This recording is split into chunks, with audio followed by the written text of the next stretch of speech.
ایک صحابی حضور سے پوچھتے ہیں، حضور میرے حسن سلوک کا اولین مستحق کون ہے؟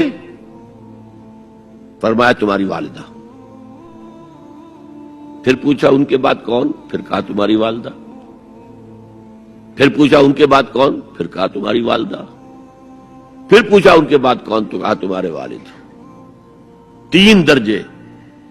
اور یہ جو فرمایا الجنت تحت اقدام الامہات، جنت تو ماؤں کے قدموں تلے ہے، یہ باپ کے بارے میں تو نہیں فرمایا۔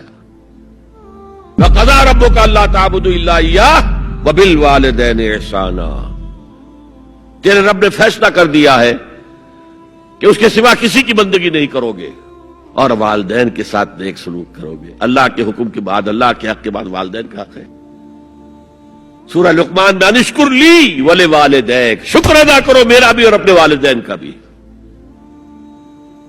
اور سورہ بنی اسرائیل میں تو کیا تفصیل آئی ہے، اگر تمہارے والدین میں سے ایک یا دونوں تمہارے پاس بڑھاپے کی عمر کو پہنچ ہی جائیں، انہیں کبھی اف تک نہ کہنا، دل نہ توڑنا ان کا، چھاتی چوڑی کر کے بات نہ کرنا، ان سے کندھے جھکا کر بات کرنا، ادب سے گفتگو کرنا۔ قل لہما قولا کریما واخفض لہما جناح الذل من الرحمہ، اپنے کندھوں کو جھکا کر رکھنا، اور پھر کہنا، اللہ سے دعا کرنا، رب ارحمہما کما ربیانی صغیرا، پروردگار میرے ان والدین پر رحم فرمائیو جیسے کہ انہوں نے مجھے پالا تھا جبکہ میں چھوٹا سا تھا۔ قرآن مجید میں آیا ہے نا، اسے اٹھائے رکھا اس کی ماں نے